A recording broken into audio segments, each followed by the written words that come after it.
हाँ देखिए, आज का हमारा जो वीडियो है वो हमारा क्या है, ग्राफ ऑफ ट्रिग्नोमेट्रिक फंक्शन पर हमारा आधारित है।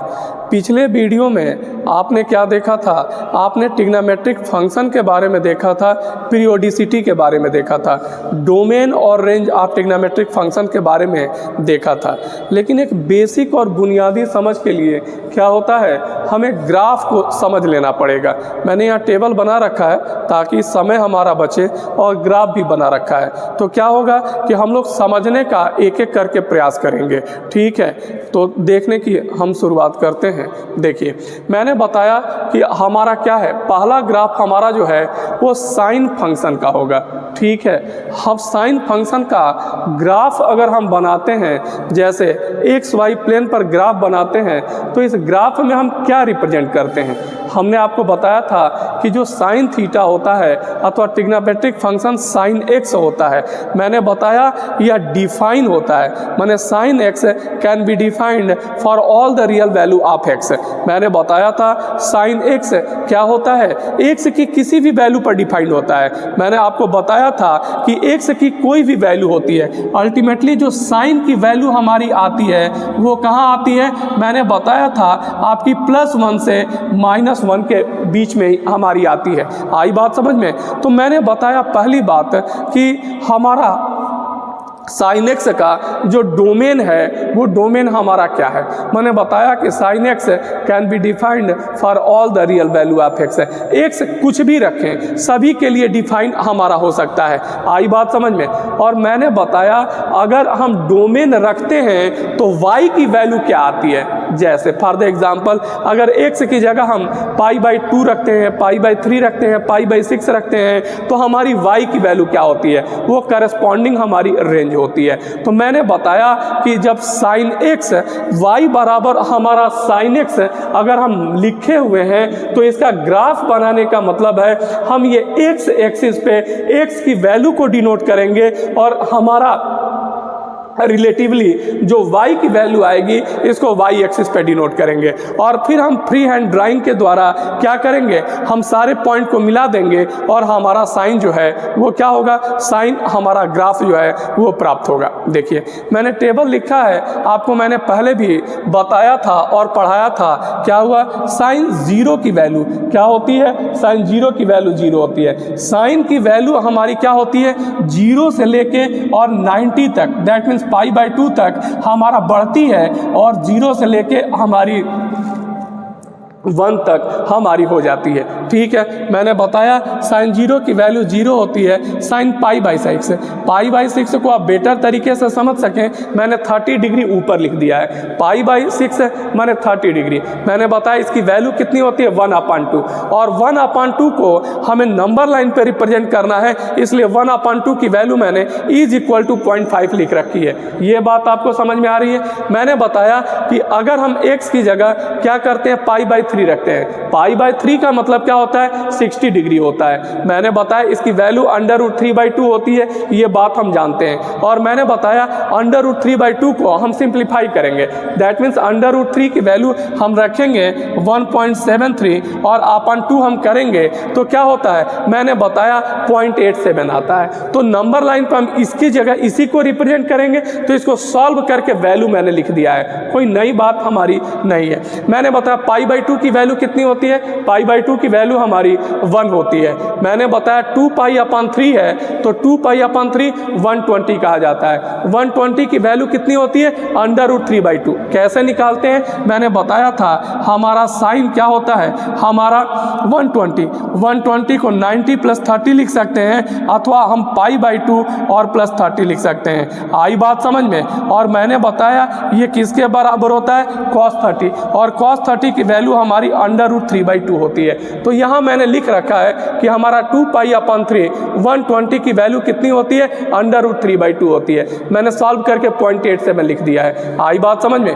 देखिए 150 हमारा 5π/6 30 के इंटरवल पर बातें जो है वो लिखी गई हैं। मैंने बताया 1/2 होता है।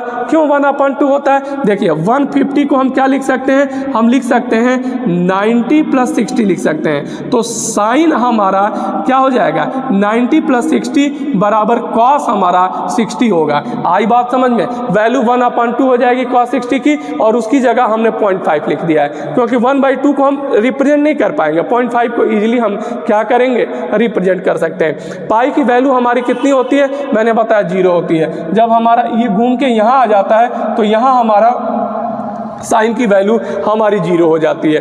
210 को 7π/6 लिख सकते हैं, और इसकी वैल्यू -1/2 होती है।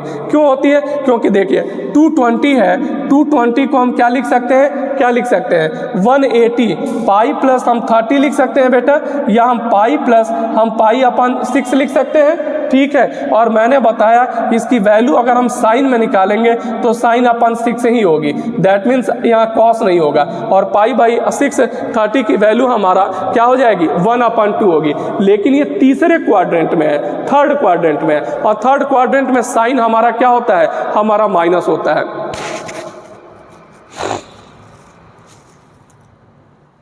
देखिए इसलिए मैंने यहाँ माइनस हमने 0.5 लिख रखा है। ये बात आपको समझ में आ रही है, ठीक है। देखिए ये भी हमारा क्या होता है, ये 4π/3 माने 240 है, 240 है। मैंने बताया इसकी भी वैल्यू हमारी माइनस में आई है, क्यों, क्योंकि ये थर्ड क्वाड्रेंट में हमारा लाई करता है। हम जानते हैं कि थर्ड क्वाड्रेंट में साइन हमारा क्या होता है, निगेटिव होता है। मैंने बताया 300, इसकी वैल्यू हमारा -√3/2 आई है, क्योंकि मैंने बताया कि सामान्यतः ये हमारा क्या होता है, ये अगले क्वाड्रेंट में आता है, फोर्थ क्वाड्रेंट, और फोर्थ क्वाड्रेंट में साइन हमारा निगेटिव होता है। मैंने बताया देखिए 330 है, हमने बताया 11π/6 है, ये भी फोर्थ क्वाड्रेंट में आता है, और वैल्यू हमारा 0.5 हमने लिख रखा है। 360 की वैल्यू हमने 0 रख रखा है। देखिए मैंने बताया ये सारी बात आप क्या है, आप पिछले चैप्टर में बहुत अच्छे से पढ़ चुके हैं, इसलिए इसको मैंने जल्दी में बताया लिख रखा था। मेरा उद्देश्य क्या है, यहाँ ग्राफ के बारे में बताना है, तो ग्राफ के बारे में देखने का प्रयास करेंगे। मैंने बताया एक्स, दैट मीन्स हम डोमेन की वैल्यू को हम कहाँ लिखेंगे, एक्स एक्सिस पे लिखेंगे। तो मैंने लिख रखा 0, π/6 यानी 30 डिग्री, π/3 दैट मीन्स हमारा क्या होता है 60 होता है, π/2 यानी 90 होता है, 2π/3 वैसे ही हमारा क्या होता है, मैंने बताया एंड सो ऑन 120, और उसी तरह हमारा 150, 180, और ये सारी वैल्यू मैंने लिख रखी है। मैंने बताया अब देखिए ग्राफ हमारा बनेगा कैसे, मैंने बताया 0, अगर x 0 होता है तो मैंने बताया y की वैल्यू कितनी आती है, y की वैल्यू हमारी 0 आती है। तो हमारा क्या होगा, एक पॉइंट तो हमारा यहाँ बनेगा, कोऑर्डिनेट हमारा 0 0 बनेगा, ठीक है।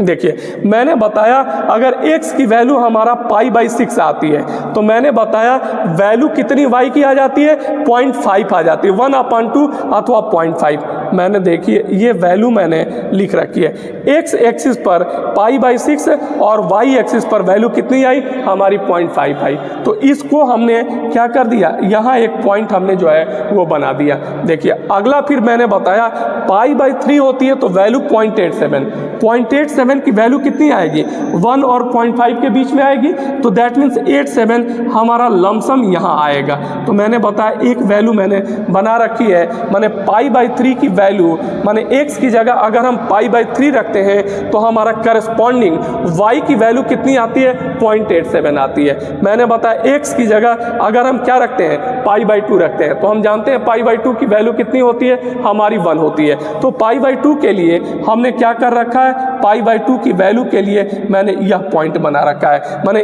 यह पॉइंट क्या बताता है, यह पॉइंट बताता है कि अगर x π/2 है तो y की वैल्यू कितनी है, y की वैल्यू 1 है। आपको ये कार्टेशियन हमारा प्लेन पर, ठीक है, ये कोऑर्डिनेट पॉइंट डिनोट करने आपको आते होंगे, ठीक है। फिर ये देखिए मैंने बताया 2π/3 है तो वैल्यू हमारा कितनी है, 2π/3 है तो 0.87। मैंने बताया ये पॉइंट हमने यहाँ बना रखा है। मैंने बताया कि जब हमारा 5π/6 है तो वैल्यू हमारी कितनी है, 0.5 है। देखिए ये चीज़ मैंने यहाँ बना रखी है, ठीक है। देखिए जब हमारा क्या है, हमारा पाई है 180 पे वैल्यू हमारी कितनी होती है, 0 होती है, तो मैंने बताया यह पॉइंट हमारा यहाँ आएगा। फिर उसके बाद आइए तो हमारा 210 मैंने 210 7 पाई अपॉन 6 है, 7 पाई अपॉन 6 है, इसकी वैल्यू कितनी आ जाएगी, मैंने बताया 0.5 के बराबर आएगी, लेकिन 0.5 माइनस में आएगा क्योंकि 210 हमारा या हमारा 7 पाई अपॉन 6 हमारा थर्ड क्वाड्रेंट में लाई करता है और थर्ड क्वाड्रेंट में साइन की वैल्यू माइनस होती है। तो मैंने बताया अब यहाँ y क्या होगा, हमारा -0.5 होगा। ये देखिए -0.5 हमारा ये बात होगी। तो मैंने बताया वैल्यू, इसी तरह मैंने क्या किया है, आगे की वैल्यू को मैंने डिनोट किया है। समझ में आ रही है बात, समझ में आ रही है बात। दैट मीन्स हमें क्या है, हमें 30 डिग्री के डिफरेंस पे हमें क्या करना है, 0 से लेके और 360 तक हमें क्या करना है, x की वैल्यू को रखना है और उसके करस्पॉन्डिंग हमारी y की वैल्यू हमारी क्या होती है ये हमें फाइंड आउट करना है। और उसके बाद हमें क्या करना है, एक टेबल हमें जो है वो बना लेना है। आई बात समझ में। और इस टेबल से हमें हर पॉइंट को x और y एक्सिस पे हमें क्या करना है, डिनोट करना है। और उसके बाद जैसे डिनोट किया तो हमें एक पॉइंट ये मिला, एक पॉइंट ये मिला, एक पॉइंट ये मिला, एक पॉइंट ये मिला, एक पॉइंट ये मिला, एक पॉइंट ये मिला, ये मिला, ये पॉइंट मिला, ये पॉइंट मिला, ये मिला, ये मिला, ये एंड सो ऑन ये मिला। और सबको हमने क्या किया, फ्री हैंड ड्राइंग के द्वारा, मतलब स्केल से नहीं, हाथ से ही हमने क्या किया, ऐसे जो है सारे पॉइंट को हमने मिला दिया।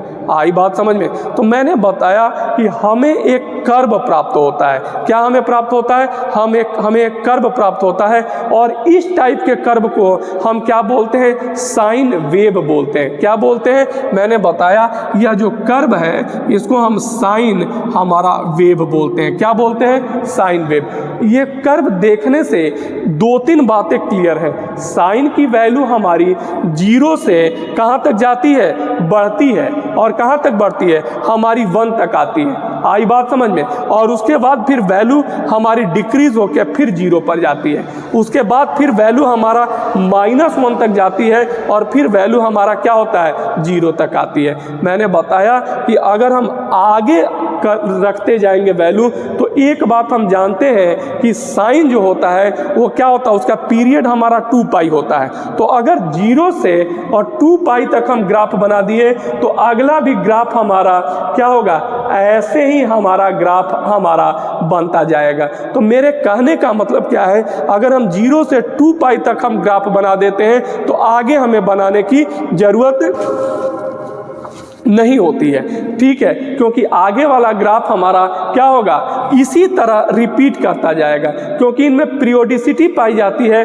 और 0 से पाई तक जो वैल्यू होती है वही वैल्यू हमारी फिर बार बार रिपीट करती जाती है। मैंने बताया ऐसे ग्राफ को तो जो 0 से ऊपर होके 0 से उठता है 1 तक जाता है और फिर 0 पर आता है, फिर -1 तक जाता है और फिर 0 पर आता है, इस टाइप के ग्राफ को हम साइन वेव कहते हैं। आई बात समझ में। देखिए याद करना जरूरी है, आगे ट्रिग्नोमेट्री पढ़ेंगे तो क्या होगा कि सामान्य तौर पर डोमेन और रेंज की बार बार जरूरत होती है। अगर आपको ग्राफ अगर समझ में आया है तो आप इजीली बता सकते हैं कि डोमेन क्या होगा, साइन का डोमेन क्या होता है। हम इजीली कह सकते हैं sine can be defined for any value of x है, ठीक है। एक्स हमारा क्या होता है, एक्स की जगह कोई भी रियल नंबर रखते हैं, साइन की वैल्यू आती है। तो रेंज हमारा क्या होता है, मैंने बताया रेंज वाई की वैल्यू -1 से हमारा +1 के बीच आती है। आई बात समझ में। तो मैंने बताया रेंज अगर आप कहना चाहें तो रेंज हमारा क्या होता है, वाई हमारा less than or equal to हमारा माइनस हमारा, या फिर हम कह सकते हैं -1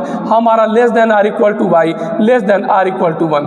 तो मेरे कहने का मतलब क्या है, y की वैल्यू किसके बीच आती है, -1 से 1 के बीच आती है। मतलब क्या है, इस ग्राफ के द्वारा आप रेंज को इजीली आप जो है वो क्या कर पा रहे हैं, फाइंड आउट कर पा रहे हैं। माने x की वैल्यू कोई भी हो, अल्टीमेटली जो हमारा साइन की वैल्यू है, माने y की वैल्यू है, इधर देखिए हमारा y बराबर साइन x, x की कोई भी वैल्यू रखते हैं अल्टीमेटली y की वैल्यू -1 से +1 के बीच ही रखती है।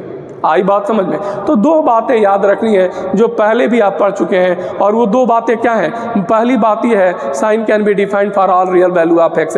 एक्स की जगह कोई भी हमारा रियल नंबर रखते हैं तो वो क्या होता है, साइन की वैल्यू डिफाइन होती है, एक वैल्यू आती है, और वो वैल्यू किसके बीच होती है? -1 से +1 के बीच में होती है। तो मैंने बताया ये वैल्यू -1 से +1 हमारा रेंज हो गया। और ये बात आपकी क्या होती है, ये बात इस ग्राफ के द्वारा भी हमारा जस्टिफाइड होती है। मतलब ये ऊपर ग्राफ हमारा 1 से अधिक नहीं जा रहा है और नीचे ग्राफ हमारा -1 से अधिक नहीं जा रहा है, और अल्टीमेटली 2π के बाद ग्राफ यही रिपीट करेगा। तो हम इजीली बता सकते हैं कि हमारा रेंज और हमारा जो है डोमेन और रेंज हमारा क्या है। आई बात समझ में? कहीं कोई दिक्कत है? ये बात समझ में आई? ठीक है, हमें वैल्यू याद कर लेनी है, और कार्टेशियन प्लेन पर, ठीक है, या x y y x plane पर हमें इसे क्या करना है, एक बार बना के प्रैक्टिस कर लेना। अगर हम ऐसा कर लेते हैं, ठीक है, डोमेन रेंज याद कर लेते हैं, तो क्या होगा, एक समझ बन जाती है कि साइन का ग्राफ हमारा ऐसे होता है, और इजीली हम कंस्ट्रक्ट कर सकते हैं। 2-3 बार देखेंगे तो दिमाग में फिगर छप जाएगा, नीचे से ऊपर, नीचे से हमारा +1 तक जाता है कर्व, और फिर हमारा क्या है, -1 तक जाता है, और फिर 0 पर आ जाता है। दैट मीन्स -1 से +1 के बीच में हमारा ये कर्व रहता है। समझ में आई बात? तो मैंने बताया इस टाइप के कर्व को साइन वेव कहते हैं। अक्सर फिजिक्स वगैरह में कई बार देखेंगे कर्व बनेगा तो कहा जाता है इसका कर्व साइन वेव के जैसा है। साइन वेव माने 0 से ऊपर उठ के ऊपर 1 तक जाता है, और फिर इस तरह का जो वेव होता है इसको साइन वेव कहते हैं। समझ में आई बात? तो ऐसे ही क्या होता है, कॉस का हम देखेंगे, कॉस का यहाँ टेबल बना देंगे, और कॉस का हम जो है वो क्या करेंगे, हम प्रेजेंट करेंगे। उसी तरह टैन का देखेंगे, ठीक है, कॉट सेक और कोसेक का देखेंगे। तो अगला ग्राफ हम कॉस का देख रहे हैं, ठीक है। अगला जो हमारा ग्राफ है वो हमारा क्या है, कोसाइन फंक्शन का हमारा ग्राफ है। आई बात समझ में? मैंने बताया सारी चीज़ वैसे ही है, बस क्या है, हमें उसे प्लॉट कर देना है। मान लेते हैं कि हमारा y बराबर हमारा cos x दिया गया, y = cos x। मैंने बताया था जब पीरियोडिसिटी और डोमेन और रेंज आपको बताया था, तो मैंने बताया था कि cos x माने हमारा cos का फंक्शंस कैन बी हमारा डिफाइन, cos हमारा डिफाइन हो सकता है for all the real value of x। ये बात मैंने बताई थी ना, याद है ना? cos हमारा क्या होता है, x की जगह पर हम कोई भी वैल्यू रखते हैं तो हमें एक रियल वैल्यू y हमें मिल जाती है। तो मैंने बताया था इसका डोमेन क्या होता है, हम जानते हैं cos can be defined for all the real value of x। cos सभी हमारा रियल वैल्यू ऑफ x के लिए हमारी डिफाइन हो सकती है। मैंने बताया जब डिफाइन होती है तो y की वैल्यू कितनी आती है, मैंने बताया रेंज वो होता है, x की जगह कोई भी वैल्यू रखते हैं तो अल्टीमेटली हम y की वैल्यू प्राप्त करते हैं, और वो y हमारा क्या होता है, मैंने बताया कि वो y हमारा रेंज को बताता है। और देखिए ग्राफ को मैंने प्लॉट किया है, आप रेंज देख रहे हैं कहाँ से कहाँ जा रहा है, 1 से और -1 तक जा रहा है, ठीक है। ये y एक्सिस पर हमारा रेंज को जो है वो बता रहा है। तो मैंने बताया कि ठीक है, हमारा जो cos होता है, cos की रेंज को भी हम प्राप्त कर सकते हैं, और वो रेंज कितनी होती है, हमारा +1 और -1 के बीच होती है, मतलब -1 से +1 के बीच ही होती है। अब बात यह है कि कैसे प्लॉट करेंगे, तो मैंने बताया भाई 30 डिग्री के अंतर पर हम क्या ले लेंगे, 0 से 2π तक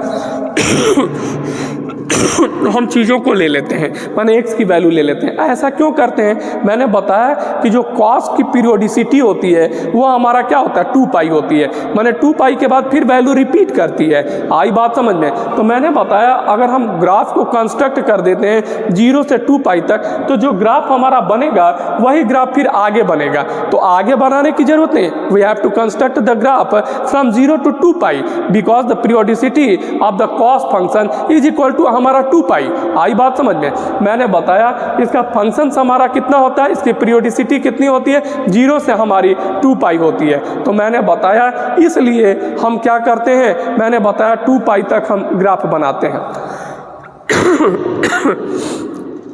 देखिए 0π/6 माने 30 होता है, π/3 माने 60 होता है, 90 होता है, फिर 2 हमारा उसके बाद क्या हो जाएगा, हमारा 90 के बाद फिर 30 ऐड कर दीजिए, मैंने 2π/3 हमारा क्या होगा 120 हो जाएगा, उसके बाद 150, 180 और उसके बाद 210 हो जाएगा एंड सो ऑन। मैंने बताया, आप देखिए ग्राफ से इजीली देख सकते हैं हमारा जीरो की वैल्यू कितनी होती है, cos 0 की वैल्यू हमारी 1 होती है। तो जो साइन में ग्राफ ऐसे बना था, अब cos में ग्राफ ऐसे बन रहा है, क्यों? क्योंकि जीरो की वैल्यू मैक्सिमम होती है, 1 होती है, और वहाँ साइन जीरो की वैल्यू कहाँ होती थी, यहाँ होती थी। तो साइन का ग्राफ हमारा ऐसे बना था, लेकिन कास का ग्राफ हमारा क्या है, ऊपर से नीचे आ रहा है। साइन का ग्राफ हमारा नीचे से ऊपर बना था, याद है? तो इसलिए बना है क्योंकि जीरो की वैल्यू हमारी कितनी होती है, 1 होती है। फिर उसके बाद π/6 की वैल्यू कितनी होती है, π/6 की वैल्यू 0.87 होती है, एक पॉइंट हमने यहाँ बना लिया। फिर मैंने बताया π/3 की वैल्यू 0.5 होती है, 0.5 हमने एक पॉइंट यहाँ बना लिया, 0.5 बना लिया। π/2 की वैल्यू कितनी होती है, π/2 की वैल्यू 0 होती है। समझ में आई बात? तो हमने क्या किया, इसको फ्री हैंड ड्राइंग के द्वारा यहाँ से यहाँ मिला लिया।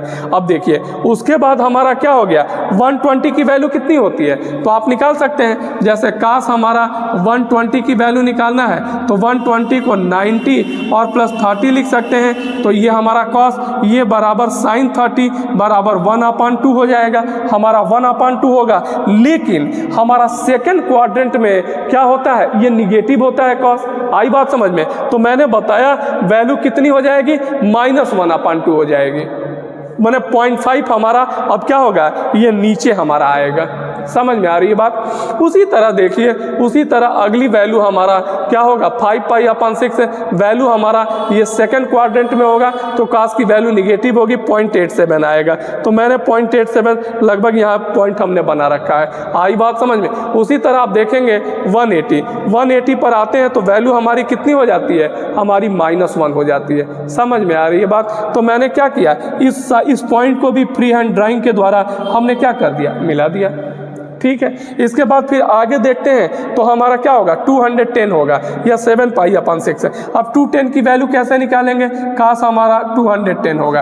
तो ये तो एक बात क्लियर है कि ये हमारा किस में है, थर्ड क्वाड्रेंट में है। तो फिर इसको हम क्या कर सकते हैं, 180 + 30 लिख सकते हैं। तो दैट मीन्स cos 30, और cos 30 की वैल्यू कितनी होती है, √3/2। लेकिन ये किस क्वाड्रेंट में है, थर्ड क्वाड्रेंट में है, तो वैल्यू हमारी क्या होगी, माइनस होगी। और √3/2 की वैल्यू हमारी 0.87 होती है। तो देखिए 0.87 0.5 से 1 के बीच में यहाँ आएगा। हमने क्या कर लिया, पॉइंट हमने बना रखा है। ठीक है, उसी तरह हमारा 240 है तो 4π/3 की वैल्यू -1/2 आएगी। माइनस क्यों आएगी, क्योंकि थर्ड क्वाड्रेंट में लाई करता है, और थर्ड क्वाड्रेंट में हमारा क्या होता है, कॉस हमारा निगेटिव होता है। तो मैंने बताया 0.5, तो देखिए 0.5 हमने यहाँ एक पॉइंट हमने बना रखा है। समझ में आई बात? माने एक्स जब यहाँ होगा तो वाई यहाँ आएगा, तो ये पॉइंट मिला। और फिर उसके बाद हमारा क्या होता है, मैंने बताया उसके बाद 3π/2 270। ठीक है, 270 दैट मीन्स हमारा ये पॉइंट यहाँ आता है, और यहाँ कॉस की वैल्यू हमारी क्या हो जाएगी, 0 हो जाएगी।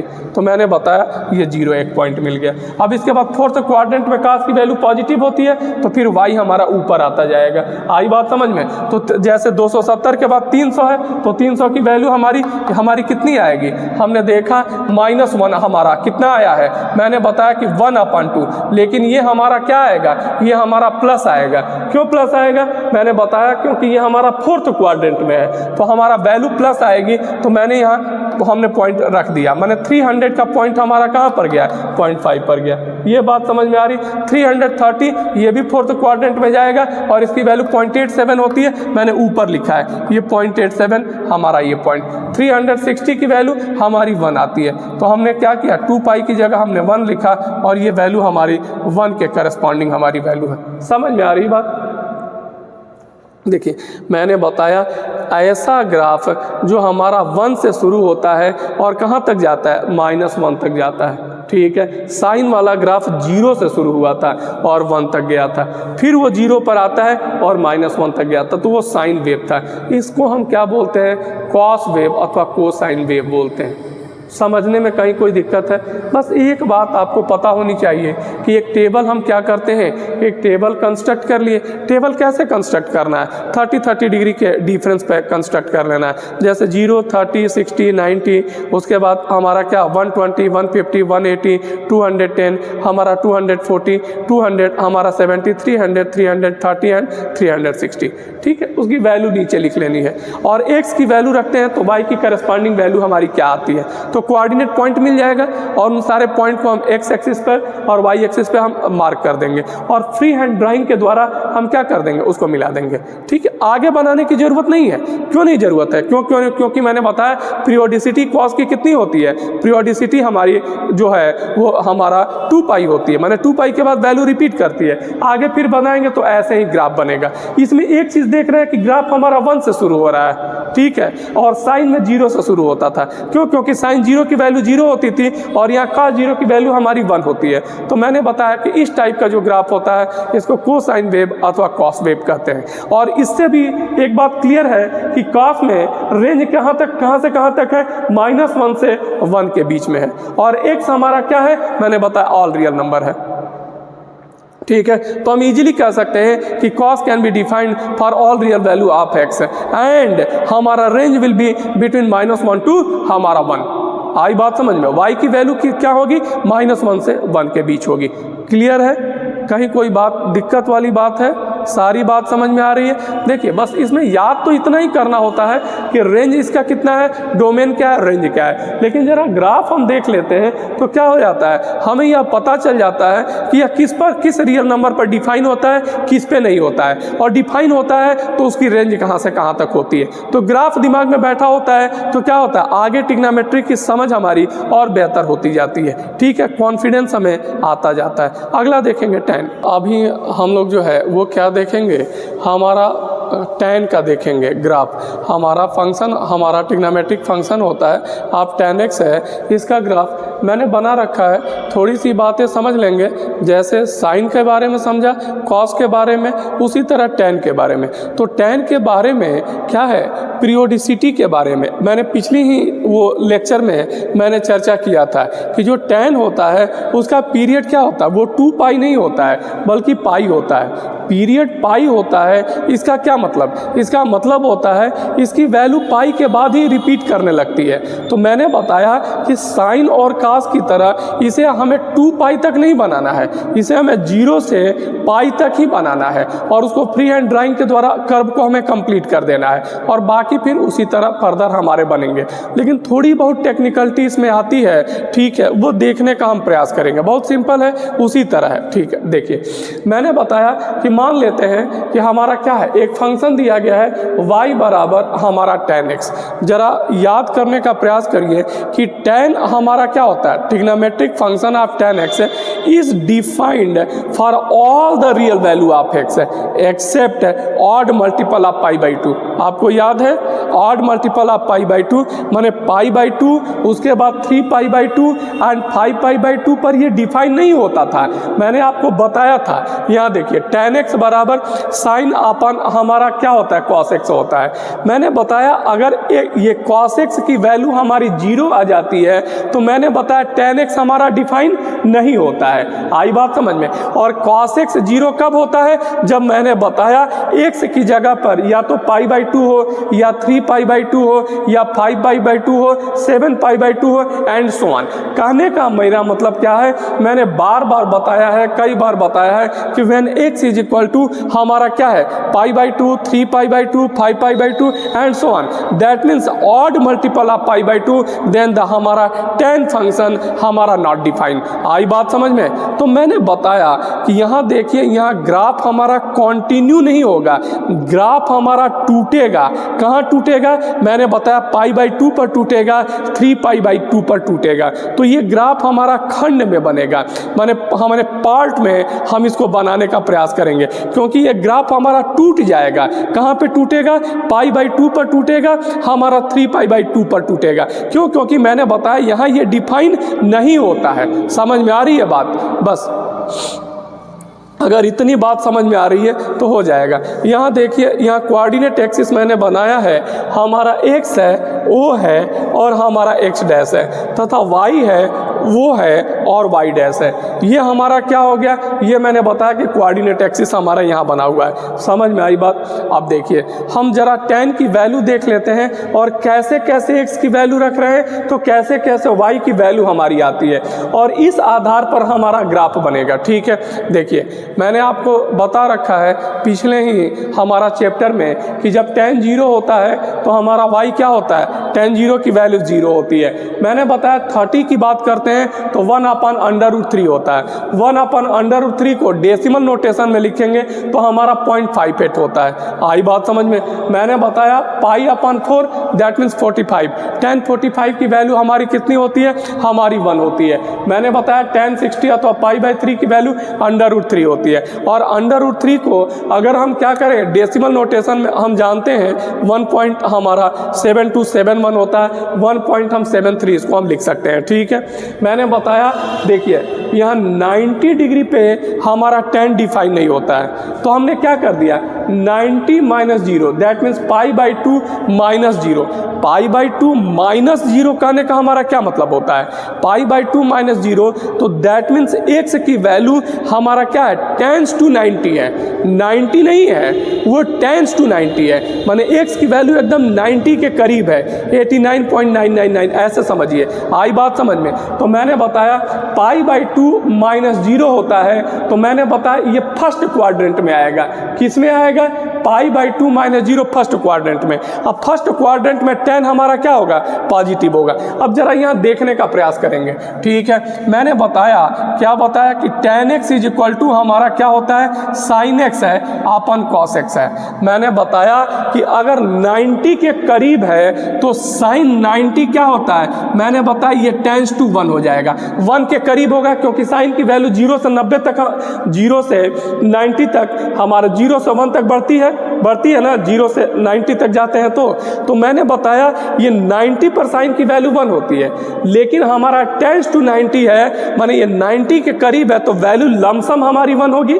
दूसरी बात मैंने बताया ये cos x की जो वैल्यू होगी वो हमारी क्या होगी, cos x की वैल्यू 0 नहीं होगी क्योंकि cos 90 की वैल्यू हमारी क्या होती है 0 होती है, ये 0 के करीब होगी। तो दैट मीन्स इसे मान लेते हैं 0.00001, माने जितना भी आप मान सकते हैं। तो इसकी वैल्यू क्या होगी, मैंने बताया इसकी वैल्यू ऐसे समझिए कि इसकी वैल्यू हमारी क्या होगी, कोई भी रियल नंबर आ सकती है। मैंने बताया एनी हमारा रियल नंबर, यह इस बात के ऊपर डिपेंड करता है कि यहाँ आप क्या लिखते हैं। आई बात समझ में, यहाँ आप क्या लिखते हैं इस बात के ऊपर डिपेंड करता है। जैसे 1 अपन आप क्या लिखे 0.01 लिखे तो इसकी वैल्यू कितनी आ गई, हमारा 100/1 आ गई। आई बात समझ में। अगर 1/002 लिखे तो इसकी वैल्यू कितनी आ गई, हमने बताया 1000/2 = हमारा 500। मैंने बताया कि क्या होगा इस केस में जब हमारा क्या होगा 90 - 0 होगा, π/2 - 0, तो बात यह कि फर्स्ट क्वाड्रेंट होगा और फर्स्ट क्वाड्रेंट में ये वैल्यू पॉजिटिव आएगी। आई बात समझ में। तो मैंने बताया क्या बताया, मैंने बताया कि सामान्य तौर पर हमारा y कहाँ जाएगा, इन्फिनिटिव की तरफ जाएगा, टेंस टू इन्फिनिटिव की तरफ हमारा जाएगा, लेकिन वो पॉजिटिव इन्फिनिटिव की तरफ हमारा जाएगा। उसी तरह अगर आप π/2 + 0 आप कर देते हैं तो वैल्यू कहाँ जाएगी, सेकेंड क्वाड्रेंट में आएगी, और मैंने बताया वो माइनस इन्फिनिटिव की तरफ जाएगी। दैट मीन्स कोई भी वैल्यू हो सकती है, इन्फिनिटिव की तरफ जाएगी, लेकिन 90 पे डिफाइन हमारा नहीं होगा क्योंकि 90 पे नीचे क्या हो जाएगा, cos x 0 हो जाता है और 0 से डिवीजन हमारा डिफाइन नहीं होता है।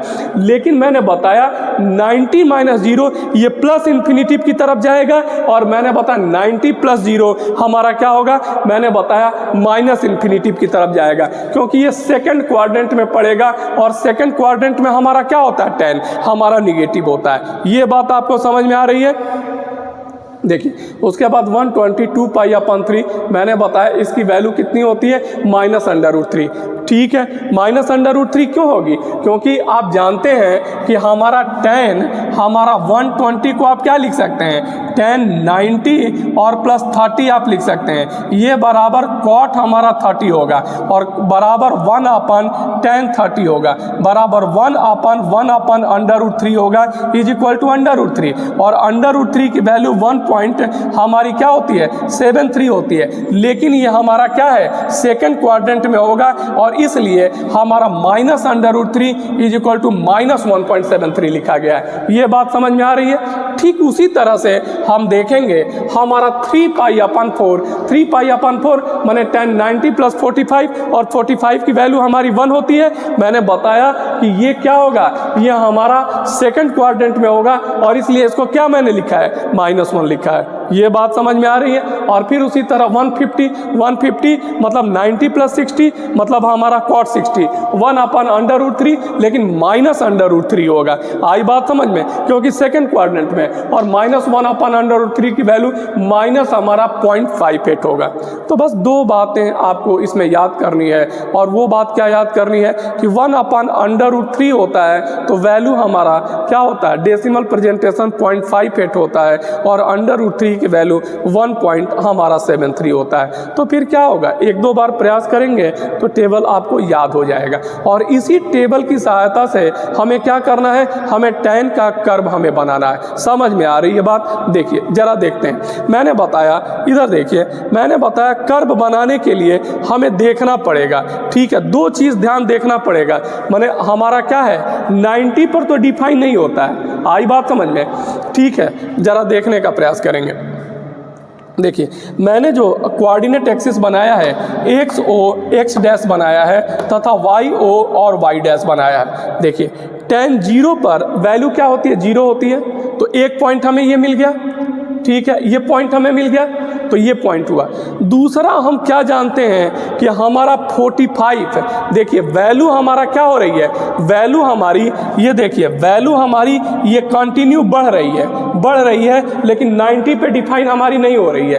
यहाँ देखिए मैंने बताया कि हमारा वैल्यू 45 पर ये देखिए ये 0 लिखा गया है और ये हमारा क्या लिखा गया π/2 लिखा गया और दोनों के बीच में 45 डिग्री आएगा और 45 पर वैल्यू हमारी कितने के बराबर है, 45 पर वैल्यू हमारी 1 के बराबर है। तो मैंने बताया 45 पर ये पॉइंट यहाँ बनेगा ना। आई बात समझ में? और इसके बाद मैंने बताया जैसे जैसे हम 90 की तरफ जाएंगे, ठीक है, वैसे वैसे हमारी वैल्यू क्या हो जाएगी, वैल्यू हमारी बढ़ती जाएगी और हमारा क्या होगा ये इन्फिनिटिव की तरफ हमारी जाएगी। लेकिन 90 पे क्या होगा π/2 पे हमारा कोई भी पॉइंट माने ये π/2 पे कोई भी पॉइंट हमें प्राप्त नहीं होगा। आई बात समझ में आ रही है? समझ में आ रही है? tan की वैल्यू 0 से हमारी बढ़ती जाती है 90 तक। देखिए 0.58 फिर उसके बाद 1.73 और उसके बाद 90 - 0 पर हमारा इन्फिनिटिव की तरफ चली जाती है, माने 1.73 से इन्फिनिटिव की तरफ ट्रेवल करती है। तो इधर देखिए मैंने बताया 45 पे तो वैल्यू हमारी 1 है और 45 से 90 के बीच में वैल्यू हमारी क्या हो रही है, देख रहे हैं y हमारा बढ़ता जा रहा है, इन्फिनिटिव की तरफ जा रहा है। मैंने बताया 90 वाली लाइन पे हमें कोई पॉइंट नहीं मिल रहा है। क्यों 90 वाली लाइन पे कोई पॉइंट नहीं मिल रहा है? मैंने बताया इसलिए क्योंकि वो डिफाइन हमारा नहीं होता है। तो यहाँ मैंने बताया 90 पर यह कर्व हमारा क्या हो गया, ये कर्व हमारा ब्रेक हो गया है। ये बात समझ में आ रही है? ठीक है। फिर मैंने बताया 90 के बाद क्या होता है, मैंने बताया 90 के बाद आइए तो फिर आप देखेंगे 120 पे वैल्यू हमारी क्या हो जाती है 1.73 हो जाती है। तो ठीक है, हमारा इसके बाद वैल्यू आप देखेंगे तो हमारा क्या होगा, लेकिन हमने बताया कि क्वाड्रेंट चेंज हो जाता है और इसलिए पॉइंट हमारा क्या होगा नीचे की तरफ y का हमारा पॉइंट आएगा। यहाँ देखिए π/2 के बाद जितनी भी वैल्यू है वो सब वैल्यू का पॉइंट हमारा नीचे आता जा रहा है और अल्टीमेटली फिर आप देखेंगे कि ये π/2 पर कर्व हमारा क्या है, डिफाइन हमारा नहीं डिफाइन है ना, नहीं डिफाइन है। फिर उसके बाद आइए तो आप देखेंगे ये फिर कर्व की वैल्यू हमारा क्या है, कर्व की वैल्यू बढ़ती जाती है और फिर ये 3π/2 पर डिफाइन हमारा नहीं होता है। ये ग्राफ केवल ये बताता है कि ये π/2 पर 90 पर डिफाइन नहीं है और 3π/2 पर डिफाइन नहीं है। आई बात समझ में? और मैंने बताया इसकी वैल्यू क्या है, 0 से इन्फिनिटी की तरफ हमारी जा रही है। लेकिन 0 से इन्फिनिटी तक जाते समय एक बात हम देख रहे हैं कि 90 पे डिफाइन नहीं है, माने हमारा π/2 पे डिफाइन नहीं है और 3π/2 पे डिफाइन हमारा नहीं है। बाकी सब ग्राफ हमारा सिंपल है। तो इसीलिए ग्राफ हमारे क्या है, 2-3 हिस्सों में बनाए गए हैं ताकि हमारा जो है वो क्लैरिटी आ सके। मतलब हमारा इस पॉइंट पर ग्राफ डिफाइन नहीं है, इस पॉइंट पर हमारा ग्राफ डिफाइन नहीं है, माने π/2 पर हमें कोई वैल्यू नहीं प्राप्त हो रही है और 3π/2 पर हमें कोई वैल्यू प्राप्त नहीं हो रही है। समझ में आ रही बात? मैंने बताया कि इस पॉइंट पे हमारा डिफाइन नहीं है। उसी तरह अगर आप क्या करेंगे, -π/2 की तरफ आएंगे, दैट मीन्स क्लॉकवाइज रोटेशन की तरफ आएंगे, तो हमने बताया ये -π/2 पर कोई वैल्यू नहीं प्राप्त हो रही है और फिर -3π/2 पर हमारी जो है वो कोई वैल्यू नहीं प्राप्त हो रही है। समझ में आई बात? देखिए, tan के ग्राफ में केवल 2-3 बात याद रखना है। ग्राफ कैसे बनता है, x की वैल्यू पुट किए, 0 पर कितना है, उसके बाद 45 पे कितना है, π/2 पे कितना है, तो π/2 डिफाइन है, 120 पे कितना है, 135 पे कितना है, 150 पे, 180 पे कितना है। बना लेना है, पॉइंट बना लेंगे। लेकिन इस पॉइंट बनाते समय एक बात आपको जरूर ध्यान रखना है। क्या ध्यान रखना है कि जब भी आप वैल्यू π/2 रखेंगे तो y का कोई भी पॉइंट हमें नहीं मिलेगा। क्यों? क्योंकि tan हमारा डिफाइन नहीं होता है। ऑड मल्टीपल ऑफ π/2 पर डिफाइन नहीं होता है। ऑड मल्टीपल ऑफ π/2 माने π/2, 3π/2, 5π/2 एंड 7π/2, इस पर डिफाइन नहीं होता है। तो इससे हम रेंज भी निकाल सकते हैं। डोमेन हमारा क्या हुआ, मैंने बताया कि tan के डोमेन की जब हम बात करते हैं तो डोमेन मतलब हमारा होता है x की कौन कौन सी वैल्यू है जिस पर y की रियल वैल्यू प्राप्त होती है। तो मैंने बताया all the real value of x except odd multiple of π/2। आई बात समझ में? ऑड मल्टीपल ऑफ π/2 को छोड़ देते हैं तो क्या होता है, सभी x हमारा जो रियल नंबर है वो x में शामिल हो जाते हैं, डोमेन में शामिल हो जाते हैं। रेंज हम क्या देख रहे हैं, रेंज हम देख रहे हैं कि क्या है, मैंने बताया 0 से इन्फिनिटी तक हमारा रेंज आ रहा है, माने y की वैल्यू 0 से इन्फिनिटी तक आ रही है। आई बात समझ में? समझ में आ रही बात? तो रेंज हमारा एनी रियल नंबर हो सकता है, कोई भी रियल नंबर हो सकता है। लेकिन डोमेन हमारा क्या है, मैंने बताया डोमेन सारे रियल नंबर हैं, all the real number accept किसको छोड़ के, मैंने बताया ऑड मल्टीपल ऑफ π/2 को छोड़ के। ठीक है, तो एक आध बार देखेंगे तो क्या होगा, ग्राफ की समझ आपको हो जाएगी। इसके बाद हमारा कॉट का ग्राफ है वो देखेंगे, लमसम ऐसा ही है। ठीक है, जैसे साइन से हमारा और कास में जो संबंध था सीधे और उल्टे का, उसी तरह ग्राफ ऐसा ही बनेगा, सीधे और उल्टे का संबंध है। ठीक है, तो कॉट का ग्राफ देखेंगे। ठीक है, देखिए अगला जो हमारा फंक्शन है वो हमारा क्या है, कॉट फंक्शन का हमारा फंक्शन ऑफ हमारा क्या है, हमारा कॉट फंक्शन का ग्राफ हमारा है। देखने का प्रयास करेंगे, बहुत ही सिंपल है, देखने से थोड़ा सा अटपटा लगता है, लेकिन एक आध बार ध्यान से देखेंगे तो आपको बात समझ में आ जाएगी। देखिए, मैंने आपको बताया था कि जब कॉट के डोमेन की बात करते हैं तो हमारा क्या मतलब होता है। मैंने बताया कॉट बराबर कॉस अपन साइन होता है, ये बात जानते हैं, और साइन 0 नहीं होना चाहिए। ठीक है, क्योंकि अगर साइन हमारा 0 हो गया तो क्या होगा, मैंने बताया कॉट हमारा डिफाइन हमारा नहीं हो पाएगा। तो मैंने बताया कॉट एक्स में ये कब डिफाइन नहीं होगा, जब साइन हमारा क्या होता है, साइन हमारा 0 हो जाएगा तो डिफाइन नहीं होगा। और साइन 0 कब होता है, मैंने बताया जब हमारा पाई का मल्टीपल होता है, मतलब साइन 0 की वैल्यू 0 होती है, साइन पाई की वैल्यू 0 होती है, 2 पाई की वैल्यू 0 होती है, 3 पाई की वैल्यू 0 होती है, या फिर हम क्लॉकवाइज देखें तो साइन 0 की वैल्यू 0 होती है, माइनस पाई की वैल्यू 0 होती है, -2 पाई, -3.1 इसकी वैल्यू 0 होती है। मतलब एक बात हम यह क्लियर कट जानते हैं, क्या जानते हैं कि कॉट हमारा डिफाइन हो सकता है। कब डिफाइन हो सकता है, मैंने बताया जब x की वैल्यू हमारा पाई का मल्टीपल मल्टीपल ना हो। पाई का मल्टीपल माने हमारा 0, पाई, 2 पाई, 3 पाई, या 0, minus pi, minus 2 pi, minus 3 pi and so on. मैंने बताया कि देखिए, इधर देखिए, मैंने बताया आपको कि कॉट कब डिफाइन होगा। मैंने बताया cot can be defined for all the real value x, सभी रियल वैल्यू एक्स के लिए, एक्सेप्ट किसको छोड़ के, मैंने बताया मल्टीपल ऑफ पाई।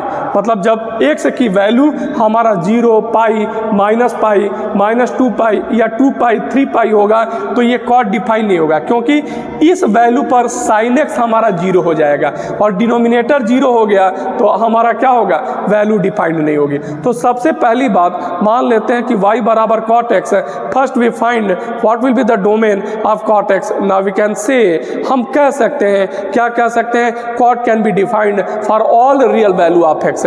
कॉट सभी रियल वैल्यू एक्स के लिए डिफाइन होता है एक्सेप्ट किसे, मैंने बताया जब x इज इक्वल टू हमारा क्या होता है, n पाई होता है, माने प्लस माइनस n पाई, n इंटीजर है, मतलब ठीक है, मतलब हमारा मल्टीपल ऑफ पाई पर कॉट डिफाइन नहीं होता है। तो डोमेन क्या हुआ, डोमेन हमारा क्लियर हुआ। डोमेन मैंने बताया कि डोमेन हमारा क्या है, तो मैंने बताया कि हमारा मल्टीपल ऑफ पाई है, मल्टीपल ऑफ पाई को छोड़ के सारे रियल नंबर, माने cot can be defined for all real number except multiple of pi. आई बात समझ में? तो डोमेन तो हमारा क्लियर हो गया। अब बात यह है कि डोमेन क्लियर हो गया माने ये हमारा क्या होगा, मैंने बताया कि हमारा पाई पर डिफाइन नहीं होता है और 0 पर डिफाइन हमारा नहीं होता है। आई बात समझ में? तो कहने का मतलब हम जानते हैं कि tan और cot का पीरियड हमारा 2 पाई नहीं पाई होता है। मतलब हमें क्या होता है, इसका ग्राफ 0 से पाई के बीच में अगर हम बना देते हैं और फ्री हैंड ड्राइंग के द्वारा कंप्लीट कर देते हैं तो आगे फिर रिपीट करेगा ग्राफ, आगे बनाने की ज़रूरत हमें नहीं पड़ेगी। आई बात समझ में? लेकिन 0 से पाई के बीच में हमें यह ध्यान रखना होगा कि ये हमारा क्या होगा, 0 पे डिफाइन हमारा नहीं होगा, क्योंकि 0 पाई का मल्टीपल है। यह हमारा ग्राफ क्या होगा, पाई पे डिफाइन नहीं होगा। तो इसीलिए ग्राफ देख रहे हैं 0 पर, जब हम x की जगह 0 रख रहे हैं तो यह ग्राफ हमारा ये क्या कर रहा है, हमारा इसको ये क्रॉस नहीं कर रहा है, माने हमारा 0 पर y एक्सिस पर कोई भी हमें पॉइंट प्राप्त नहीं होता है। आई बात समझ में? इधर देखिए, पाई पर हम देखते हैं तो कोई पॉइंट हमें प्राप्त नहीं होता है। आई बात समझ में? मैंने बताया अगर हम 2 पाई पे देखते हैं तो कोई भी पॉइंट हमें क्या होता है, हमें प्राप्त नहीं होता है। मतलब मैंने बताया अगर आप क्या करते हैं, अगर आप जो है वो माइनस पाई पे देखते हैं तो माइनस पाई पे ये ग्राफ हमारा क्या करता है, यह ग्राफ हमारा काटता नहीं बल्कि ऐसे सीधे निकल जाता है। समझ में आई बात? मैंने आपको बताया, क्या बताया, मैंने बताया कि कॉट का ग्राफ बनाना मतलब क्या होता है, एक्स की वैल्यू पहले हमें पुट करना और हमारा वाई की वैल्यू निकालना। एक्स और वाई से हमें क्या होगा, कोऑर्डिनेट पॉइंट हमें मिल जाएगा और उस कोऑर्डिनेट पॉइंट को फ्री हैंड ड्राइंग के द्वारा मिला देना। यहाँ एक बात हमें नोटिस करना है, क्या नोटिस करना है, हमें नोटिस करना है कि ग्राफ हमारा डिसकंटिन्यूअस है। कब? मैंने बताया जब एक्स हमारा 0 है अथवा पाई है। आई बात समझ में?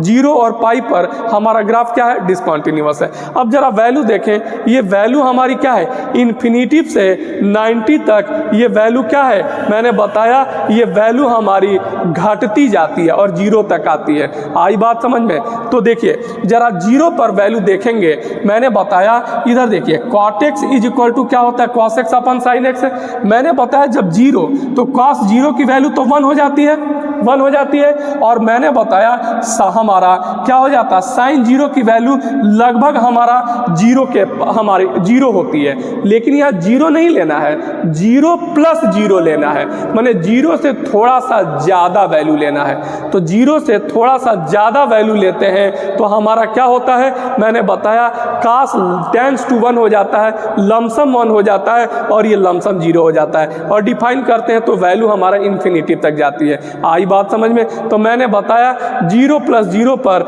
हमारा क्वाड की वैल्यू प्लस इन्फिनिटिव तक जाएगी, क्योंकि फर्स्ट क्वाड्रेंट में फर्स्ट हमारा इन्फिनिटिव तक जाएगी।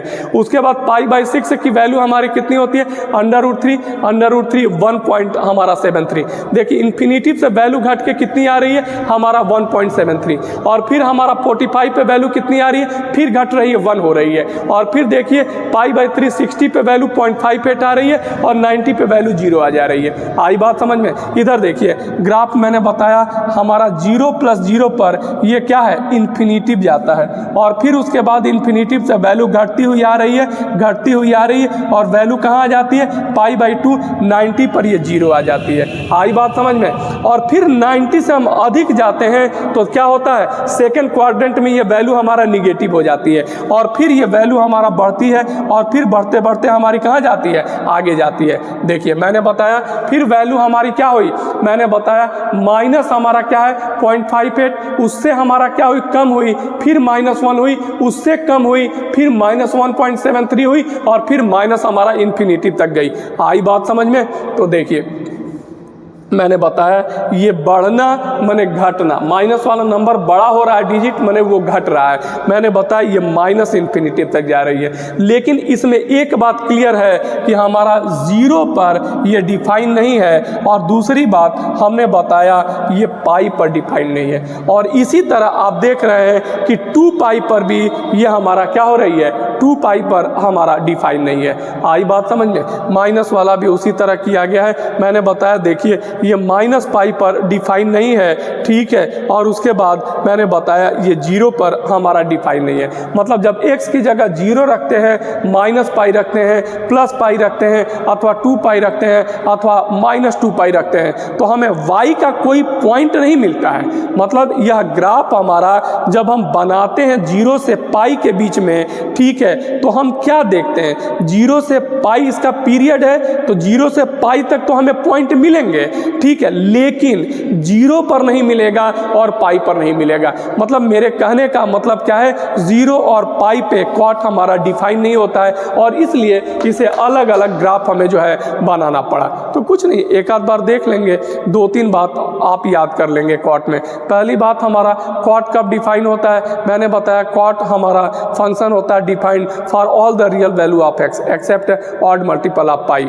आई बात समझ में। ऑड मल्टीपल ऑफ पाई मैंने 0π 2π 3π या 0 -π -2π एंड सो ऑन, ठीक है। तो पहली बात हमारा क्या होता है, हमारा ऑड मल्टीपल ऑफ पाई पर डिफाइन नहीं होता है। दूसरी बात तो इससे हम रेंज वो क्या कहलाता है, इससे हम डोमेन तो हम जान गए कि डोमेन हमारा क्या होता है। मैंने बताया 0 से हमारा क्या होता है, सभी रियल नंबर होते हैं बशर्ते क्या होता है, पाई का मल्टीपल शामिल नहीं होता है। दूसरी बात मैंने बताया कि इसका पीरियड, इसका ग्राफ कहाँ से कहाँ बनाएंगे, मैंने बताया पीरियड इसका पाई होता है, पाई के बाद वैल्यू रिपीट करती है। माने हम 0 से π तक ग्राफ बनाएंगे, लेकिन 0 से π तक के ग्राफ में एक बात ध्यान देंगे कि यह 0 पर डिफाइन नहीं होगा और पाई पर डिफाइन नहीं होगा। आई बात समझ में आ रही है बात। तो मैंने बताया यह डिसकंटिन्यूअस होगा 0 और पाई पे, ठीक है। बाकी बातें तो आप आसानी से कर ही सकते हैं, ठीक है। 2-3 बार देखेंगे, याद करना क्या। तीसरी बात देखेंगे रेंज क्या होता है। तो रेंज आप देख रहे हैं, रेंज हमारा क्या होता है, रेंज हमारा कोई भी इन्फिनिटिव नंबर हो जाएगा, ठीक है। ये इन्फिनिटिव तक जाता है भाई, तो जो y की वैल्यू होती है वह रियल वैल्यू होती है, वही तो रेंज बता रही है। तो रेंज तो इन्फिनिटिव हो गया, ठीक है। आप देख सकते हैं ये हमारा टेंस टू 1 हो गया, ये टेंस टू 0 हो गया, तो ये 0 के करीब होता गया और ये हमारा 1 के करीब। तो डिवाइड करेंगे तो हमारा इन्फिनिटिव वैल्यू आएगी, कोई भी वैल्यू आएगी। आई बात समझ में। यहाँ दूसरा डिजिट रखेंगे और यहाँ थोड़ा सा दूसरा डिजिट रखेंगे, कोई भी वैल्यू हमारी आएगी। आई बात समझ में। तो मैंने बताया रेंज हमारा एनी रियल नंबर हो सकता है, कोई भी रियल नंबर हो सकता है, लेकिन डोमेन हमारा क्या है, सभी रियल नंबर में से आपको क्या माइनस करना है, मैंने बताया हमारा पाई का मल्टीपल माइनस करना है। समझ में आई बात, कहीं कोई डाउट है, ठीक है। तो आपको क्या करना, 2-3 बात याद कर लीजिए। ये ग्राफ हुआ, इसके बाद हम देखेंगे किसके ग्राफ को देखेंगे, सेक के और कोसेक के, तो उन दोनों का ग्राफ एक जैसा होगा, ठीक है। तो ठीक है, देखते हैं। देखिए अभी हम लोगों ने अब देखेंगे हमारा ग्राफ ऑफ सीकेंट फंक्शन के बारे में देखेंगे। जैसे साइन और कास का हमने देखा, टैन और काट का देखा, वैसे ही सेक और कोसेक का देखेंगे। तो सेक दैट मीन्स सीकेंड फंक्शन का ग्राफ देखेंगे और फिर इसके बाद हम कोसेक का देखेंगे। सहूलियत के लिए समय कम लगे मैंने ग्राफ को बना रखा है और टेबल को जो है मैंने जो है वो बना रखा है।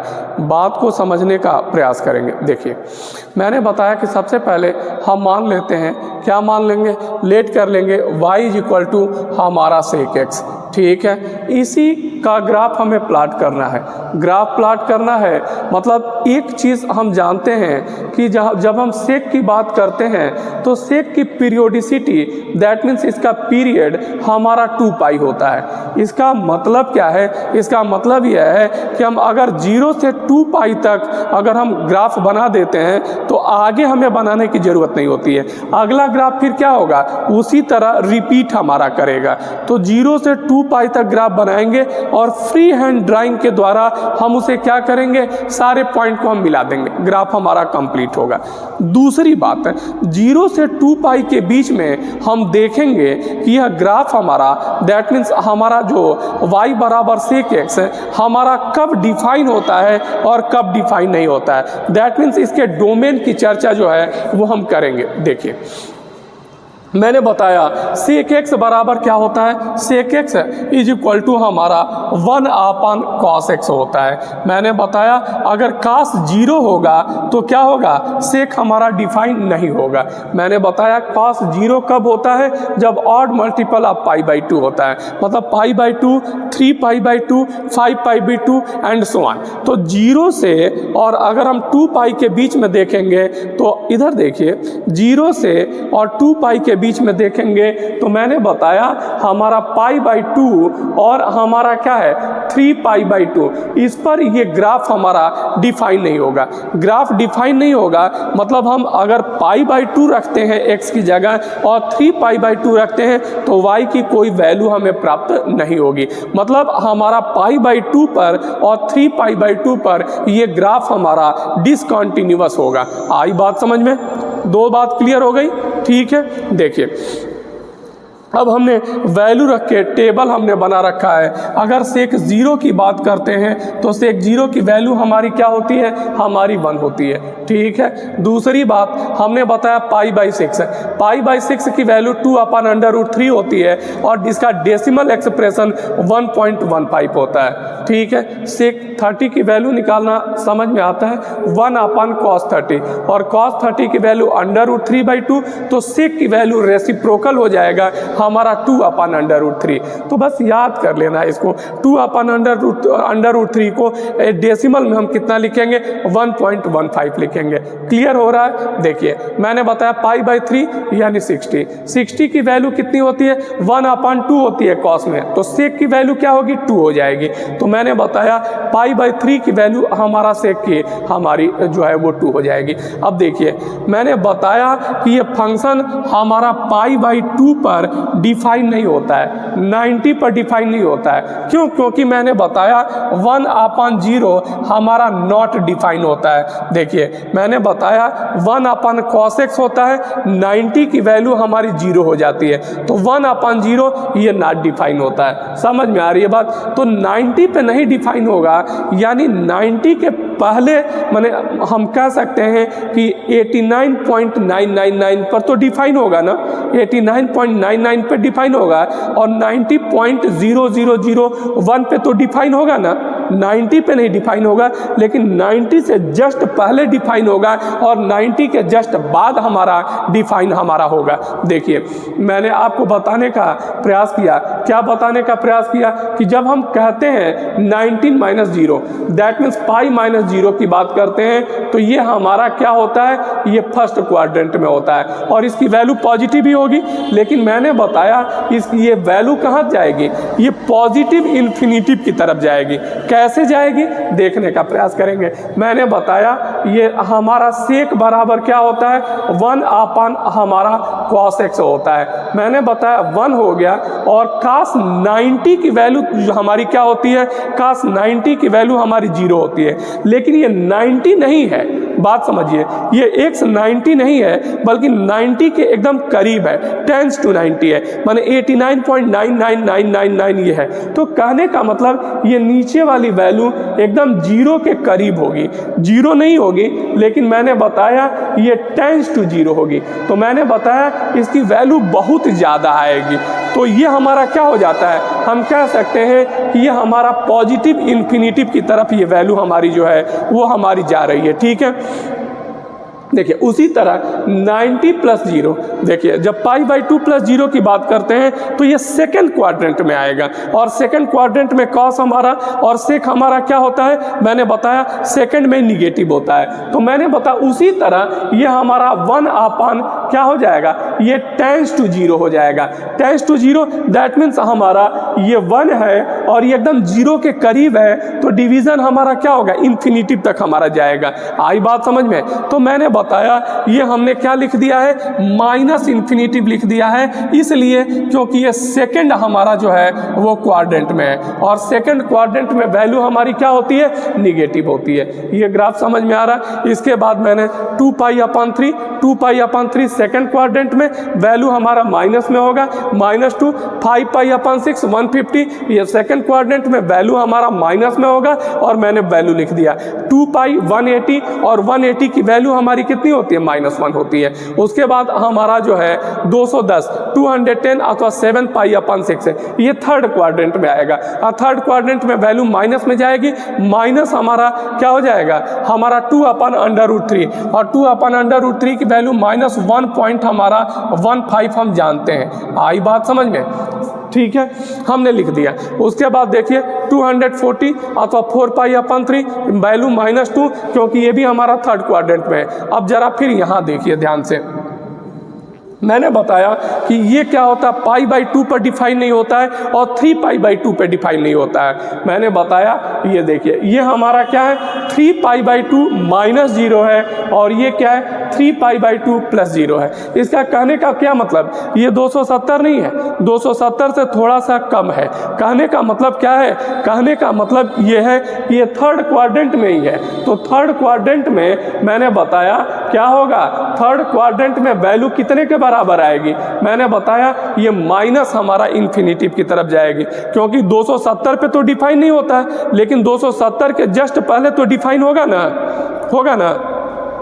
वो मैंने बताया कि ये हमारा क्या हो जाएगा, माइनस इन्फिनिटिव, और ये फोर्थ क्वाड्रेंट में होगा और इसलिए प्लस इन्फिनिटिव। 5π/3 300 वैल्यू 2, मैंने बताया फोर्थ क्वाड्रेंट में है तो पॉजिटिव वैल्यू। उसके बाद 330 वैल्यू हमारा 2/√3 पॉजिटिव होगी, 1.15 2π की वैल्यू 1 होती है। ये टेबल आपको समझ में आया, ठीक है, टेबल सामान्य है, हम क्या करेंगे, हम बना सकते हैं। अगर कास की वैल्यू हमें याद है तो वैल्यू हम बना सकते हैं। अब देखिए जरा ग्राफ के बारे में देखिए, मैंने बताया कि ये हमारा x है, o है और x डैश मैंने बना रखा है। देखिए ध्यान से देखिए, x है, o है और x डैश, तथा y है, o है और y डैश। मैंने x o x डैश और y o y डैश मैंने क्या कर रखा है, एक ग्राफ हमने जो है वो बना रखा है। ठीक है, ये क्वार्टेशियन हमारा क्या है, मैंने x o x डैश हमने बना रखा है। ठीक है, अब इसी पे हमें क्या करना है, x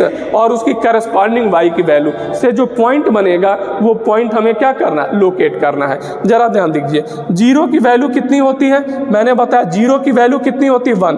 तो x एक्सिस पे 0, y एक्सिस पे 1। तो हमारा पहला पॉइंट कहाँ मिला, पहला पॉइंट हमारा यहाँ मिला, और इसका कोऑर्डिनेट क्या है, 0 1 है। दूसरा पॉइंट हमने बताया 0 के बाद 30, मैंने बताया वैल्यू कितनी होती है, 1.15। देखिए ये 1 है और ये 2 है, तो 1.15 दैट मीन्स हमारा यहाँ पे आएगा। आई बात समझ में। तो मैंने बताया दूसरा पॉइंट हमने इतना ये बनाया। तीसरा देखिए 60 की वैल्यू मैंने बताया π/3 हमारा वैल्यू हमारे 2 आती है। तो देखिए यहाँ से यहाँ ये 1 है और ये 2 है, तो मैंने बताया ये पॉइंट हमारा यहाँ पर आएगा, आएगा ना, आएगा ना। देखिए तो मैंने बताया, अब जरा देखने का प्रयास करिए, क्योंकि इधर तो ग्राफ हमारा बनेगा, इधर वाला ग्राफ कैसे बनेगा, तो मान लेते हैं ये माइनस हमारा जो है वो क्या है π/6 है और ये माइनस हमारा π/3 है। देखिए मैंने बताया आपको, क्या बताया, cos -x is equal to हमारा क्या होता है, cos x होता है। क्यों? क्योंकि ये फोर्थ क्वाड्रेंट में आएगा और फोर्थ क्वाड्रेंट में cos हमारा क्या होता है, पॉजिटिव होता है।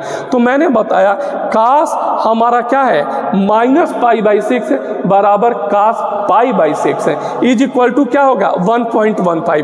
तो मैंने बताया 1.15 हमारा पॉइंट यहाँ आएगा। और फिर मैंने बताया ये π/6 है, ये π/3 माने 60। मैंने बताया क्या होगा, मैंने बताया cos -π/3 इज इक्वल टू क्या होगा, cos π/3 होगा, क्योंकि cos -x बराबर cos x है, क्योंकि फोर्थ क्वाड्रेंट में cos हमारा पॉजिटिव होता है। तो मैंने बताया cos हमारा क्या हो गया, ये π/3 की वैल्यू कितनी है, 2 है। तो मैंने बताया यहाँ हमने क्या कर लिया, एक पॉइंट यहाँ बना दिया। अब जरा इतने को हम क्या करेंगे, फ्री हैंड ड्राइंग के द्वारा हम इसको मिला देंगे। आई बात समझ में? इधर देखिए, इतने को फ्री हैंड ड्राइंग के द्वारा हम मिला देंगे।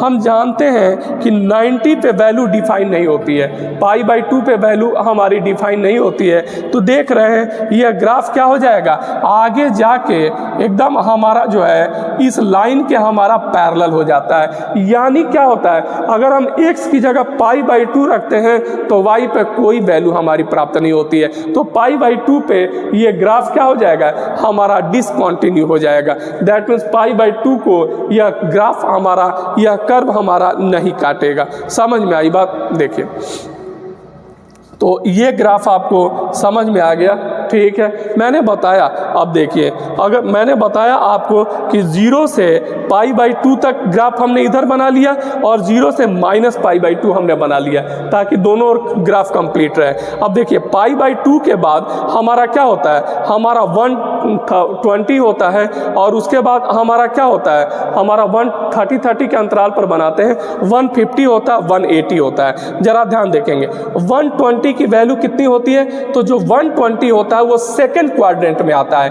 माने 120 की जो भी वैल्यू होगी वो माइनस में आएगी और नीचे आएगी। आई बात समझ में? देखिए 120 की वैल्यू -2 है, मैंने बताया। देखिए ये 120 की वैल्यू हमने -2, दैट मीन्स यहाँ देखिए ये -2 हमने पॉइंट हमने क्या कर रखा है, बना रखा है। उसके बाद 150 की वैल्यू आप देखेंगे -1.15।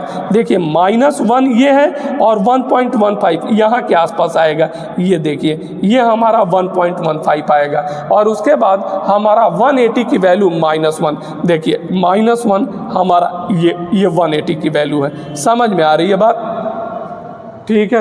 तो मैंने बताया ये तीनों पॉइंट हमें नीचे प्राप्त हुए। उसके बाद हमारा 180 के बाद हमारा क्या है, 180 के बाद 210 की वैल्यू हमारा क्या है, हमारा 1.15 आ रहा माइनस में, तो हमने यहाँ पॉइंट हमने बना लिया माइनस में। उसके बाद हमारा क्या है, 240 की वैल्यू फिर -2 आ रही है। तो अब मैंने क्या किया, यहाँ पॉइंट बनाया और इसको फ्री हैंड ड्राइंग के द्वारा हमने इस ग्राफ को क्या कर दिया, यहाँ मिला दिया।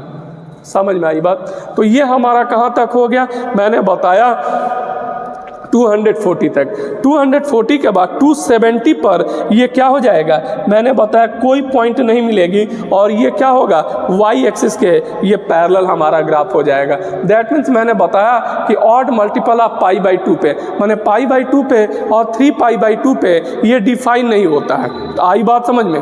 तो 3π/2 के बाद हम देखेंगे, मतलब यहाँ ये क्या हो जाएगा, डिस्क्रेट हो जाएगा, खंडित हो जाएगा, यहाँ इसकी वैल्यू नहीं होगी। मतलब ये ग्राफ हमारा इस लाइन को नहीं काटेगा, ये इस लाइन पे इसकी कोई भी वैल्यू हमारी नहीं आ रही है, ठीक है। तो उसके बाद हम देखेंगे 3π/2 के बाद हम देखेंगे 300, 330 और 2π। तो उसी तरह हम देखेंगे हमारा क्या हो जाएगा, 300 पर वैल्यू कितनी है हमारी, 300 पर वैल्यू हमारी 2 है। तो मैंने ये पॉइंट 2 के पॉइंट मैंने यहाँ बना लिया, ये पॉइंट है। और उसके बाद 330 की वैल्यू हमारी क्या है, हमारी 1.15 है और ये पॉजिटिव वैल्यू है। क्यों? क्योंकि ये पॉइंट हमारा फोर्थ क्वाड्रेंट में आएगा और कॉस और सेक हमारा क्या होते हैं, फोर्थ क्वाड्रेंट में पॉजिटिव होते हैं। मैंने ये ग्राफ ऐसे जो है वो बना दिया। अब आगे क्या होगा, ये ऐसे ही हमारा रिपीट करेगा। ठीक है। तो देखिए एक बात आप देख रहे हैं इस ग्राफ से कि अगर इस ग्राफ के द्वारा सेक का रेंज अगर हम प्राप्त करना चाहें तो रेंज को हम क्या लिखते हैं, y के द्वारा हम डिनोट कर रहे हैं। तो y अगर रियल नंबर में बिलोंग करता है तो y की वैल्यू क्या है, मैंने बताया देखिए y हमारा क्या है, y की वैल्यू 1 से अधिक ही है, 1 से नीचे वैल्यू नहीं आ रही है, आई बात समझ में, 1 से अधिक है। और दूसरी तरफ देख रहे हैं y की वैल्यू -1 से कम है, आई बात समझ में। तो y की वैल्यू या तो -1 से कम है, -1, -2, -3, -4 और हमारा इन्फिनिटी तक है, या हमारा क्या है, या हमारा 1 है 2 है 3 है 4 है, इन्फिनिटिव है। मेरे कहने का मतलब क्या है, इस ग्राफ के द्वारा हम सेक का रेंज फाइंड आउट कर सकते हैं। और रेंज कितना है, मैंने बताया x की किसी भी वैल्यू के लिए, आई बात समझ में, जो हमारी y की वैल्यू प्राप्त हो रही है, y की वैल्यू हमारी कितनी है, मैंने बताया हमारा -1 से --इन्फिनिटी तक है, या +1 से +इन्फिनिटी तक है। मैंने बताया -1 और +1 के बीच हमारी कोई वैल्यू नहीं है, आई बात समझ में। तो रेंज हम कह सकते हैं y हमारा क्या है, y हमारा या तो less than or equal to हमारा -1 है, हम कह सकते हैं कि y हमारा less than or equal to -1 है, और या y greater than or equal to 1 है, और y हमारा बिलोंग्स टू रियल नंबर। ठीक है, तो ये मैंने बताया, ये सेक का हमारा रेंज हो गया। समझ में आई बात? कहीं कोई बात ऐसी है जो बात ना समझ में आई हो तो बताइए। सेक का रेंज मैंने आपको बताया ना, सेक का रेंज बताया क्या होता है। सेक की वैल्यू कभी भी अथवा सीकेंड फंक्शन में मैंने बताया जब रेंज की बात करते हैं तो उसकी वैल्यू कभी भी -1 +1 के बीच नहीं आती है। दैट मीन्स इसकी वैल्यू ये बियॉन्ड है, मतलब हमारा 1 के ऊपर है या -1 के नीचे है। मैंने बताया ये बीच में हमारी इसकी कोई वैल्यू नहीं आती है। समझ में आई बात? क्लियर हुआ? अब अगला हम देखेंगे कोसेक फंक्शंस। ठीक है, देखिए अब अगला जो हम फंक्शन देख रहे हैं वो हमारा क्या है, कोसेक हमारा फंक्शन है, कोसिकेंट अथवा कोसेक फंक्शन है, और उसका हमारा जो है वो ग्राफ है। एक बात आप जो है वो मैंने पहले भी बताई है और अब भी देखिए, कोसेक क्या होता है, कोसेक x 1/sin x होता है, और sin x कब 0 होता है मैंने आपको बताया था कि जब हमारा क्या होता है, पाई का मल्टीपल हो। आई बात समझ में? मतलब अगर हमारा क्या होगा, मैंने बताया sin x में x अगर n पाई होगा तो क्या होगा, मैंने बताया साइन की वैल्यू 0 हो जाती है, और साइन की वैल्यू जब 0 होगी तो कोसेक हमारा डिफाइन नहीं होगा, अनडिफाइन होगा। मतलब मेरे कहने का क्या मतलब है, मेरे कहने का मतलब है कोसेक x कब डिफाइन होगा, मैंने बताया कोसेक x सभी रियल नंबर के लिए डिफाइन होगा, एक्सेप्ट हमारा क्या होगा, जब x हमारा मल्टीपल ऑफ हमारा पाई होगा, n पाई होगा, जहां n इंटीजर प्लस माइनस है। ये बात हम लोगों ने पीरियोडिसिटी में देख ली थी। आई बात समझ में? तो पहली बात तो एक चीज़ हमारी क्लियर होती है कि कोसेक अगर x है तो उसका डोमेन हमारा क्या होगा। मैंने बताया अगर कोसेक x है तो उसका डोमेन मतलब cosec can be defined for all the हमारा वैल्यू ऑफ x एक्सेप्ट हमारा क्या, multiple of pi. Multiple of pi पर डिफाइन हमारा नहीं होता है। तो पहली बात तो डोमेन क्लियर है, क्लियर हो गई ना। कब डिफाइन होगा कोसेक, सारे रियल नंबर पे डिफाइन होगा, लेकिन एक चीज़ को छोड़ के, वो कौन सी चीज़ है, जब x की वैल्यू n पाई हो। तो n अगर 0 है तो 0 पे डिफाइन नहीं होगा, n अगर 1 है तो पाई पे डिफाइन नहीं होगा, 2 पाई पे डिफाइन नहीं होगा, -पाई पे डिफाइन नहीं होगा, -2 पाई पे डिफाइन नहीं होगा, माने n पाई पे डिफाइन नहीं होगा। n हमारा क्या है, इंटीजर है। समझ में आई बात? तो हम कह सकते हैं डोमेन के बारे में कि cosec x can be defined for all the real value of x except मैंने बताया हमारा मल्टीपल ऑफ हमारा पाई, मतलब n पाई पे डिफाइन नहीं होगा, where n is equal to integer. ये बात समझ में आ रही है? देखिए दूसरी बात मैंने आपको बताने का प्रयास किया, या आप जानते हैं, क्या जानते हैं कि कोसेक का हमारा क्या होता है, जो कोसेक होता है वो कोसेक का हमारा पीरियड कितना होता है, मैंने बताया 2 पाई। 2 पाई पीरियड होता है, इसका मतलब क्या है, 2 पाई के बाद वैल्यू हमारी रिपीट करती है। तो मैंने बताया it is sufficient to draw the graph of cosec from 0 to 2 pi. समझ में आई बात? हमने बताया कि यह सुविधाजनक होगा कि 0 से 2 पाई तक हम क्या करें, हम ग्राफ इसका बना दें और आगे फिर ग्राफ ऐसा ही होगा, रिपीट करेगा और इससे हमें ग्राफ का नेचर हमें पता चल जाएगा। तो 2 बात क्लियर हुई। अब देखिए तीसरी बात, हमें टेबल कंस्ट्रक्ट करना होगा। टेबल मैंने लिख दिया, बहुत आसानी से आप बना सकते हैं। तो 30-30 के इंटरवल पर हमें बनाना होगा। थोड़ा सा एक चीज़ देखना होगा कि 0 पर तो डिफाइन नहीं होता है, 0 पर हमारा डिफाइन नहीं होता है। आई बात समझ में? क्योंकि क्या होगा, मैंने बताया sin 0 की वैल्यू 0 हो जाएगी, 1/0 नॉट डिफाइन होगा, तो कोसेक 0 पर डिफाइन नहीं होगा। लेकिन हम मान लेते हैं 0 + 0 माने 0 से वैल्यू थोड़ा सा आगे जाती है। आई बात समझ में? वो लगभग 0 ही है लेकिन 0 से थोड़ा सा आगे, मतलब हम कह सकते हैं 0.000001 इस टाइप से हम कह सकते हैं। तो वो तो वैल्यू 0 नहीं होगी ना, ठीक है, वो तो वैल्यू, उसकी तो वैल्यू होगी ना, तो उसकी वैल्यू कितनी होगी? मैंने बताया अगर 1/0.00000001 कर देते हैं तो ये तो वैल्यू इन्फिनिटी में जाएगी ना, इन्फिनिटी में जाएगी ना, क्योंकि ये सारे 0 यहाँ लग जाएंगे और नीचे 1 हो जाएगा। तो मैंने बताइए अपने आप जितना 0 बढ़ा सकते हैं, मतलब हमारा क्या है, हमारा वैल्यू क्या होगी? मैंने बताया प्लस इन्फिनिटी तक जाएगी। प्लस इन्फिनिटी मैंने क्यों लिखा है? क्योंकि फर्स्ट क्वाड्रेंट में all the trigonometric function are हमारा पॉजिटिव होता है। तो मैंने बताया 0 + 0 पर वैल्यू कितनी होगी? मैंने बताया हमारा क्या होगी, प्लस इन्फिनिटी होगी। लेकिन 0 पे डिफाइन नहीं होगा। आई बात समझ में? 0 पे ये डिफाइन हमारा नहीं होगा।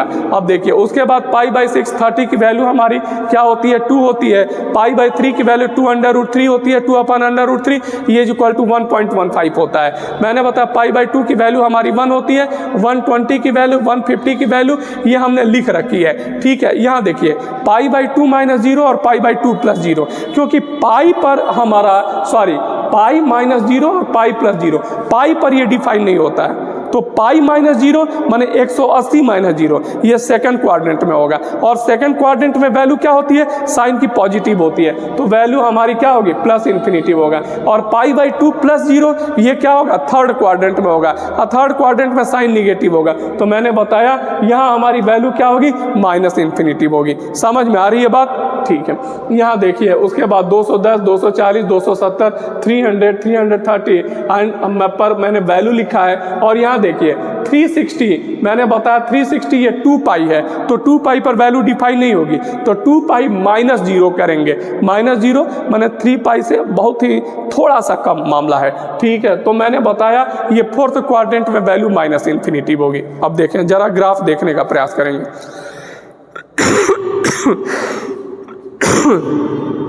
देखिए मैंने बताया मैंने x है और o है और x डैश, मैंने x और x डैश क्या कर रखा है, मैंने जो है वो बनाया है, और y डैश मैंने खींच रखा है। कोऑर्डिनेट एक्सिस है, ठीक है।